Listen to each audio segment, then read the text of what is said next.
And so I think what the conversation over the next 2 days is all about bringing these people together, bringing the great panelist groups that we have, and all of you, is, if anything, about the soul of the library. What is a library today? What will it be in the future? What are we doing for the community? Where is our leverage point in the community? Where is our importance in the community? The beginning of an upswing today is going to be about a cultural and a moral shift. And the place that has to start is with inclusion.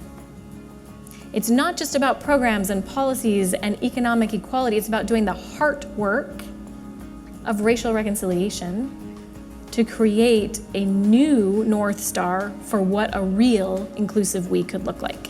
This is what the library is doing in Highwood. It is transformational, it is impactful.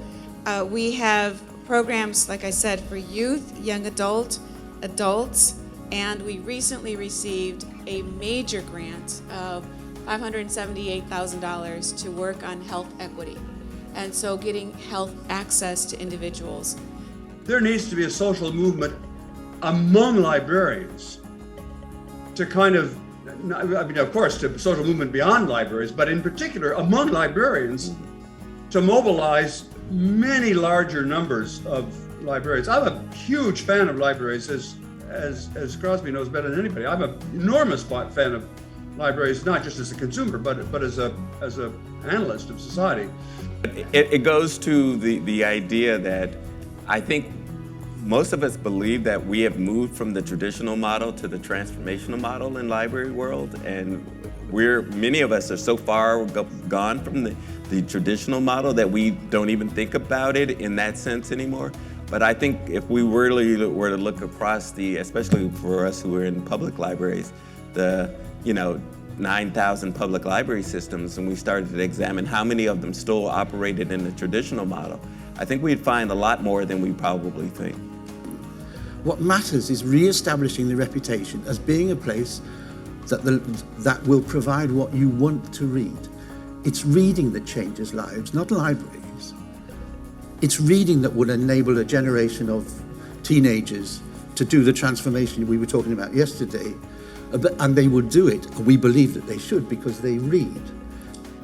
Programs and the services and the libraries being the community hubs can drive marketing of the library, increasing people coming in. That's what my perspective is. We know that libraries are resilient, and we know that libraries respond to what the community needs. I turned from going into the community and saying, here's what I have to give you, to going to the community and saying, what is it you need from us and how can we help you? There's a fundamental formula which is often used as a shorthand that the value of a network is equal to the number of connections among users squared. So each additional user you add to the network creates exponential value. If you think of the library as a platform, then ebooks driving down the visits to the library is driving down the value of the platform. Both the medium and the purpose for reading are changing under our fingertips, and we have evidence to show this, that we are changing how our children's attention is being developed, and in very different ways in that 0 to 5. There is no question the best activation of language regions is when the parent is reading the book. That what you all are doing or helping others do is to make sense of the world. When people come in and they say, I need a book, I need this, they email you, you're making collection development decisions, you're deciding what ebooks to buy, what print books to buy, whatever the case may be, what programming to put on. You're contributing to this whole notion of sense making, of helping populations make sense of the world around them, and you're building that trust. So the question is, what role does the library have, right, in helping our communities? Because our schools are overwhelmed and they can't do it by themselves. And particularly the families we're talking about, the kids we're talking about, they don't have the resources. So who's gonna come in and stand in the breach? If not now, when? We need you to be not in the community, but also of the community.